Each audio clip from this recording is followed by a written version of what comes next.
Mbebakusizza nnyo mwenna abantu nuulidde era mbaaniriza nnyo ku mukutu guno gwa YouTube ogwaffe ogw'Obwakabaka omutongole kwe mugenda okulabira ebyo byonna ebitukwatako ng'Obwakabaka bwa Buganda.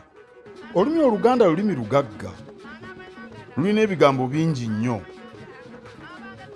Ekyokubiri lubaddewo emyaka kumpi 10. Ekyokusatu luli ku mutendera gwa kikugu kubanga lusomesebwa e Makerere okutuukira ddala ku digiri esembayo gye bayita PhD. Ekyokuna olulimi Oluganda lwe tweyamba okukuuma ebyaffe ne bw'oba omanye ennimi endala waliwo ebintu ebimu ebitavaayo. Kankuwa ekyokulabira Kabaka alina amannya mangi, bamuyita Ssebuufu Bwango, tebusaalimbirwamu mbwa. Kati ekyo okinyonnyola otya omuntu mu lulimi olulala? Osobola okugezaako naye amakulu tegavaayo. Oba Cuucu anaabusereka akeera, Nfumbyagganda n'antabalirira Batyabi. Ekyo kitegeeza nti Kabaka bw'akutuma taddaawo nti yeeraliikirire nti ye bannaye on'omulimu anaagukola atya. Singa Kabaka yali yeeraliikirira abantu baatumye engeri gye banaakolamu emirimu singa tegitambula, olina okuba nga oli mujagujagu n'ogenda obikola. Kabaka kyaggambye ate biba bya Kabaka biba binene. Na Mufumbyaganda ago mannya ge: Semaka, Semunywa, Magulu Nnyondo. Kati amannya ago gazza otya mu lulimi olulala?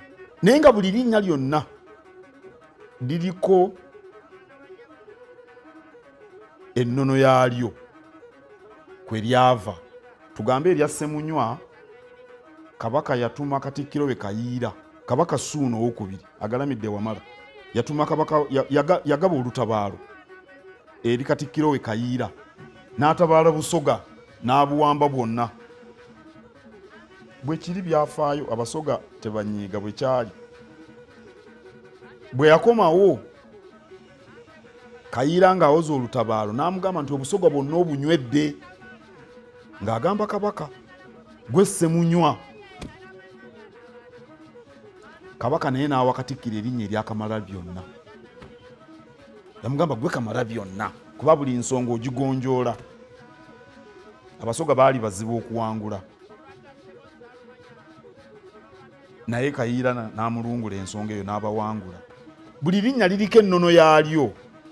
Ennaku zino Kabaka tumuyita kitaffe kubanga yeeyolese nga yagatta abantu mu Buganda aba buli kika.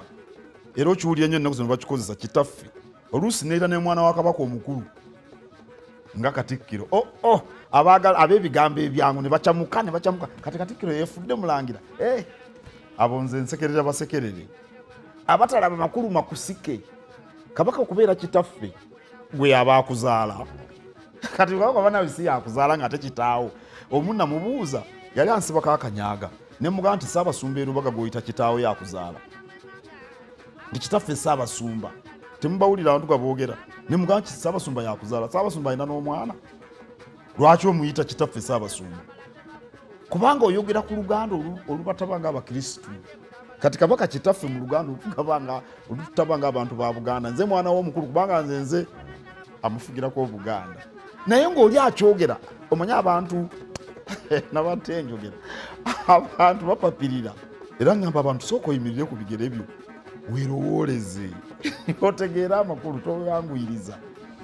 Kaakati kyovola ati olulimi lutuyamba okuuma ebyobugagga bino byonna. Ebyobugagga si ssente zokka, ebyafaayo, ennono, empisa zaffe bya bugagga. Era bwe nafuka Katikkiro, kabineti eyasooka agamba baminisita bannange nti sigenda kufuna bbaluwa n'embweti nga ya Lungereza ng'empandikiddwa minisita wa Kabaka. Ekyamazima enkola yaliwo wano oluusi n'oluusi mu baluwa g'Oluzungu. Mu Bulanga wano abantu bawanyisiganya amabaluwa ga Lungereza. Nimbuga nze sijja kufuna bbaluwa wadde n'emubwe. Era bwe baazimpeereza nga nzizzaayo nga nti sitegedde kyogamba, nsaba onteere mu Luganda. Baminisita ba Kabaka Oluganda balukuba budinda, baluyize nnyo. N'ebiwandiiko byonna biri mu Luganda.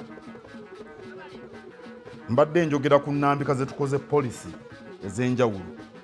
oluusi tuziteeka mu Lungereza kubanga oluusi tuzigabanako n'abeebweru abatamanyi Luganda naye era buli poliisi tugiteeka mu Luganda nawono obupande mu Bulange buli mu Luganda tosimba wano sirabangawo omuntu aŋŋambye nti teyakitegedde yimirira tovuga kusukka speed 5 nagende Denmark balina obukadde 5 n'emitwalo ago egy'abantu buli omu ayogera Ludeni buli muntu naye mu Buganda ntuli obukadde 15 ate bw'oteekako abategeera Oluganda nga tebali mu Buganda oba tuli mu bukadde nga 3 ndoza n'okusingawo nze ennimi njagala nnyo abantu baziige nze n'Oluzungereza nno naluyiga baalunsomesa eyo mu masomero gye nnali era sobola okulwogera n'Oluswayiri ngezaagezaako katonotono oluli emmere ndusobola naye njagala kusinga kubeera mukugu mu Luganda kubanga anamma owuwe nti leka abeebweru balye waliwo wano weefumba ntunuulidde bwe baba bajjudde emmere omuntu ng'ayagala okumma abantu be ddala bamukwatako nga bamusooke muleke leka omwana wa muliraano amale okulya emmere nga gwe wotannalya gwe tonnayiga Luganda oyagala kuyiga Lungereza oyagala kuyiga Luswayiri nayogerako ne ku Luswayiri oba abantu bampulira kuongea Kiswahili ni sawa najaribu kuongea Kiswahili kidogo lakini tunahitaji kuanza na lugha zetu za asili awa za chenyeji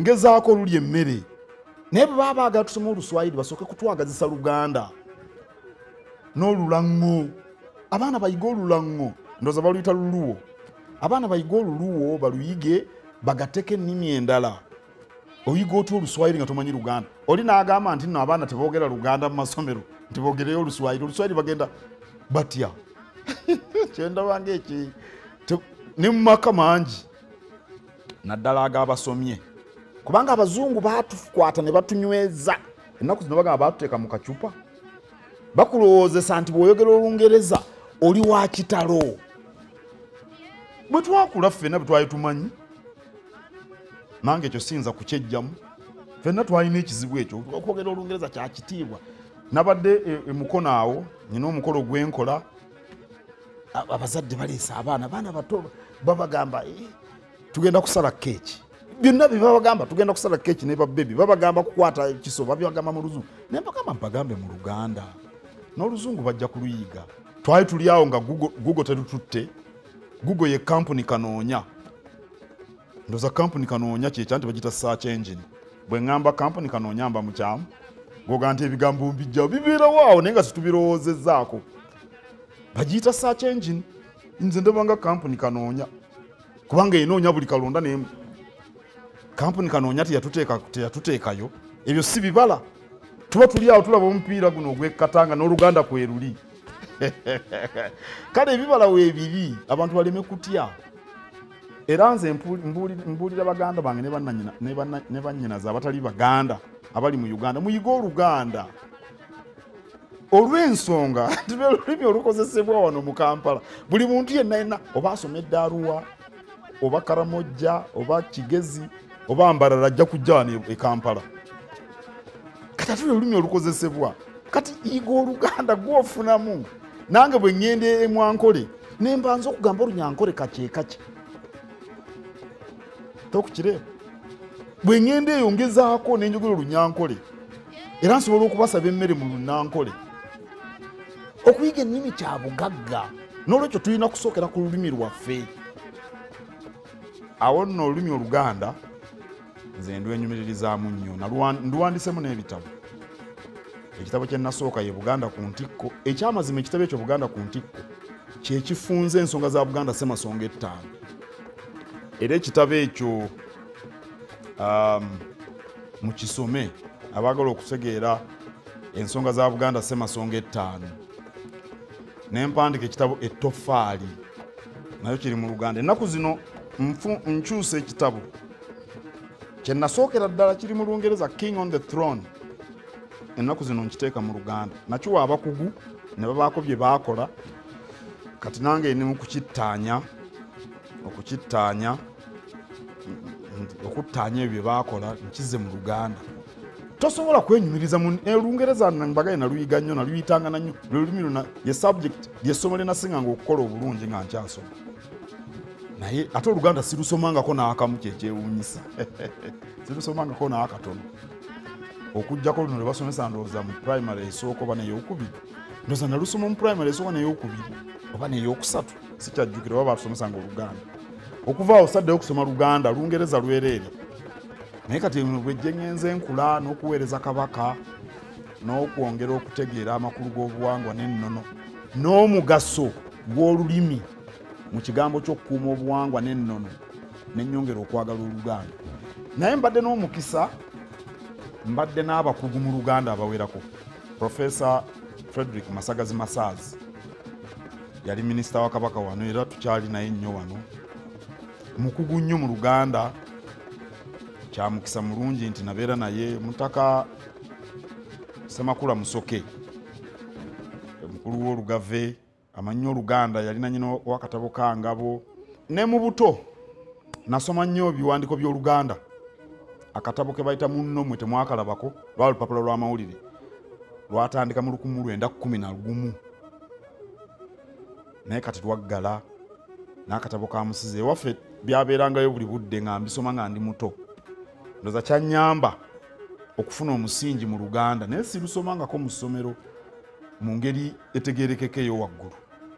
Eggwanga lyamanyibwa nnyo okwetooloola ensi yonna lyamanyibwa nnyo eggwanga lyaffe okwetooloola ensi yonna. Kabaka tumwesiga nga